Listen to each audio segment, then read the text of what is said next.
Well, good morning. We have a beautiful day on our hands this morning. Clear blue skies, sun is warming up things nicely. Kelly and I are going to get out and do some exploring. Found something on the map that looked interesting, so we're going to go try to hunt it down, take some forest roads out there. We're going to bring you guys along. Away we go.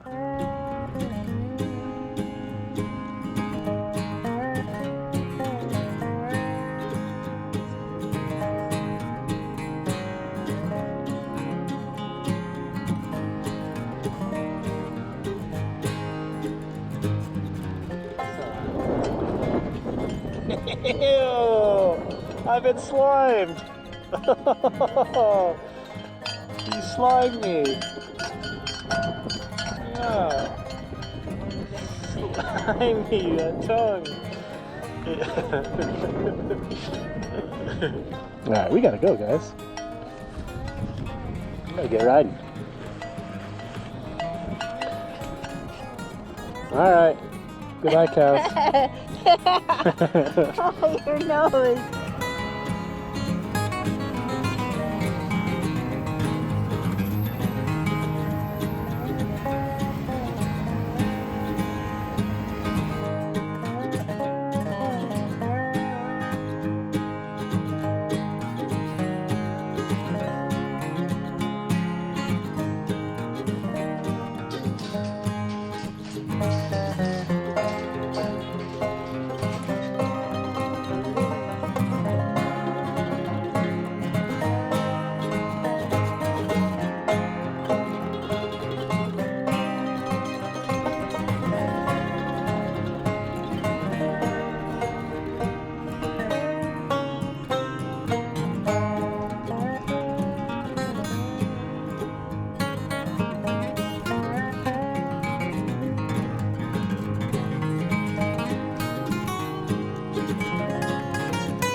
Well, we did make it to our destination. This is the old Johnson Railroad Tunnel.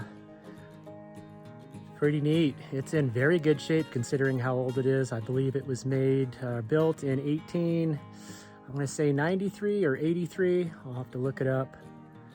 But pretty fantastic. No remnants of the tracks at all, but this tunnel is in pretty darn good shape. You could tell they really did a good job building it. But we definitely took the long back way in here. There's a much quicker way to get in here for the record. But yeah, we just wanted a kind of adventure. So here we are. Wait for me, buddy. Pretty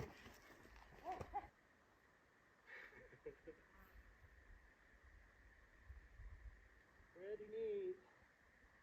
A bit of history. God, hard to believe, huh? Over 100 years ago. 150 now, right? 130? Yeah, we can't build for the last 2 years.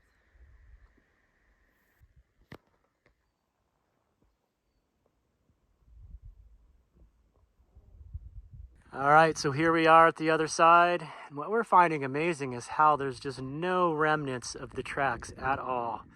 No railroad ties, no steel. They must have come in and really collected everything they could to recoup their losses, get all the materials. That's pretty neat. And there is absolutely nobody out here.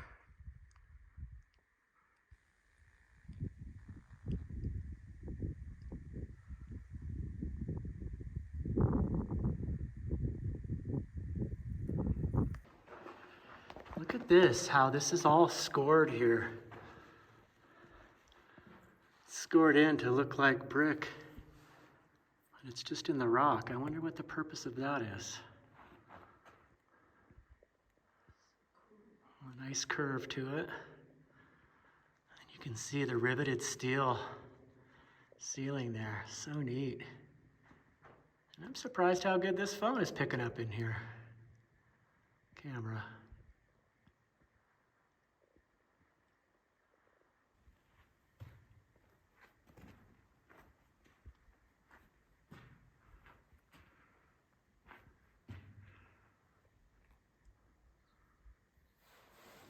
It's so cool in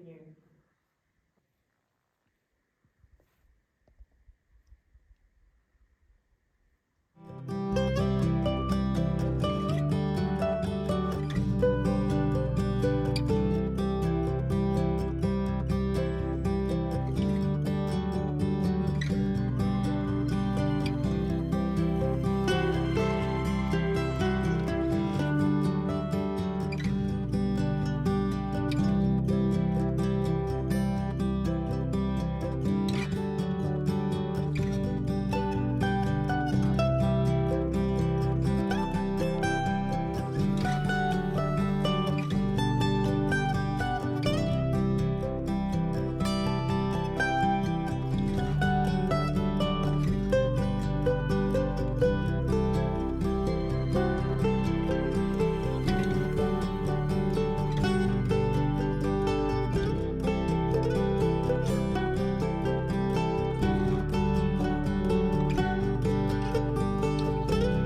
Check out this big crater we found. I think this is Johnson Crater. It is deep. How green it is down there. I'll fall in. Pretty cool. Just a big hole in the ground.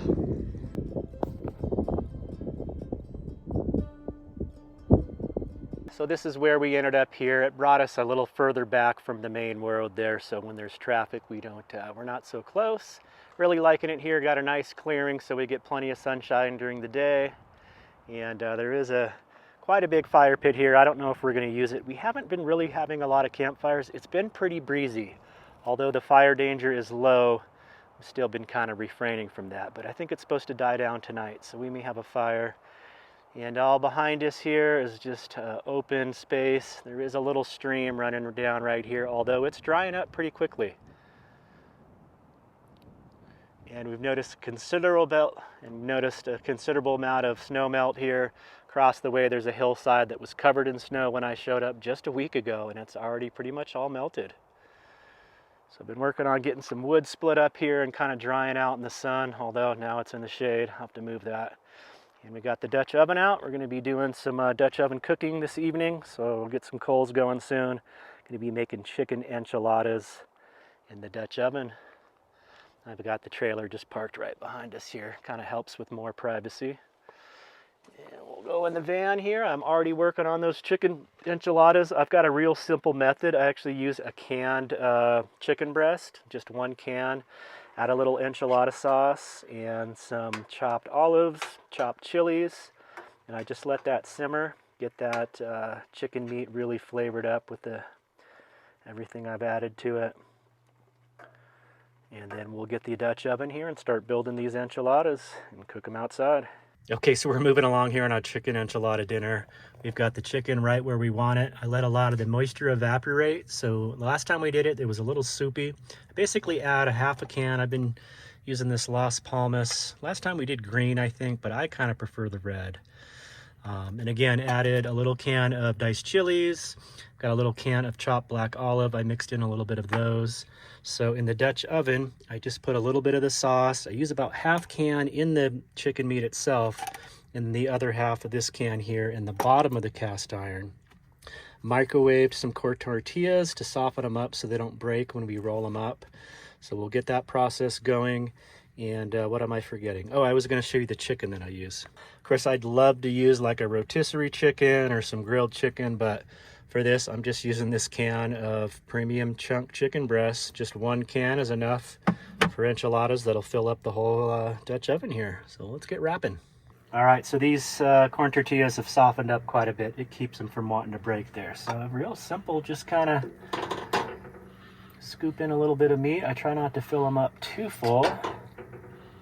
Spread it out, that way you can just eat more. My mom, it makes the best chicken enchiladas. So every time I make these, they never match up to what she does. So then I'll set that down, grab a little cheese on the inside, and then the whole thing is going to be covered in cheese too, so I don't go too heavy on the inside. I'm just trying to give these a wrap without breaking them. Keep everything inside nice and tight. And I'll set them seam down inside the Dutch oven, right up against the edge. And repeat. I don't know how many, this time we're using a slightly smaller corn tortilla. I think with the bigger ones it fits 8, so I'm hoping maybe we can get 10 in here. Just fill it up, so we'll show you when we're all filled up here. Okay, so check it out. We ended up getting 2, 4, 6, 7, 8, so basically the same amount. It seems like 8's the magic number for this. Is a 10-inch Dutch oven. And some of the tortillas did break, but that's okay. It's kind of like a casserole when it's all said and done. So I'm going to go ahead and top it with some cheese before I add some more sauce. Cheese, Gromit. And one of my favorite things about enchiladas, at least my mom's, is the amount of sauce and however she did it, there'd always be like crispy bits on the tortillas, so that contrasts the texture. I haven't been able to accomplish that in the Dutch oven, but maybe here in the future. And now I'm just going to drizzle the rest of the sauce all over them. I'll have to open the second can and may have a little left over, but that's okay. I'll use that for something else. Just kind of drench them in sauce. Again, I'm going to try to not totally soak them so we can try to get some of those crispy bits.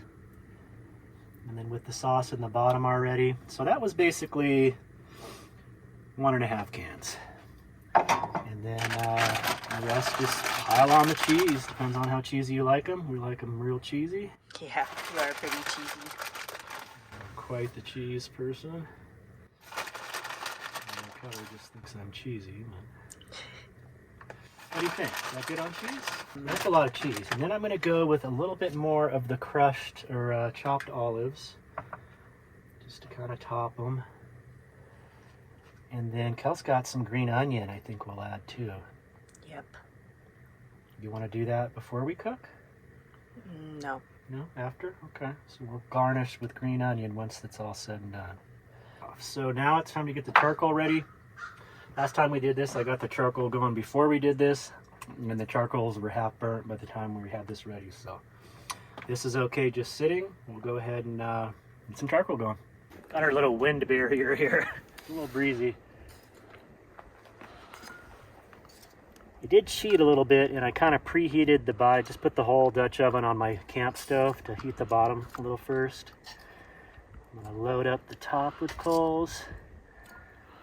And then this Dutch oven has little stilts on it so you can fit some underneath. We'll do that as well. Usually use my channel locks to move that. There's already a couple falling through the chimney, so On top. So right there. Actually, we got to get a few more down. I like to get most of them on top. Just a little heat on the bottom.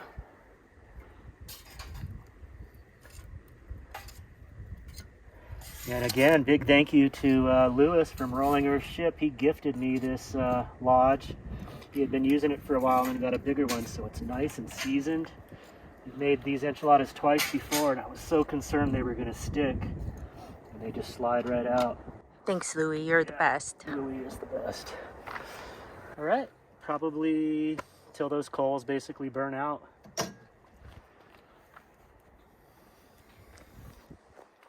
Okay, it has been a full 20 minutes.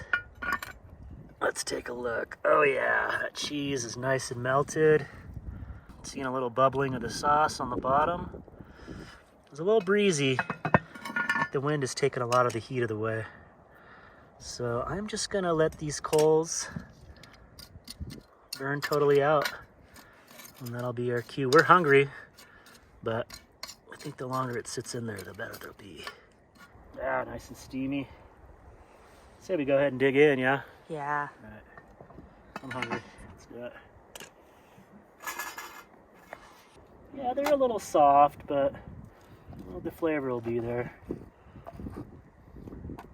They smell delicious. They smell great. I'm gonna go ahead and load up with 2. Okay, so that's the finished product. Cal made up some refried black beans. Add a little bit of green onion and some cotija cheese. Let's give it a little taste test here. When they sit, they kind of have firmed up a little bit.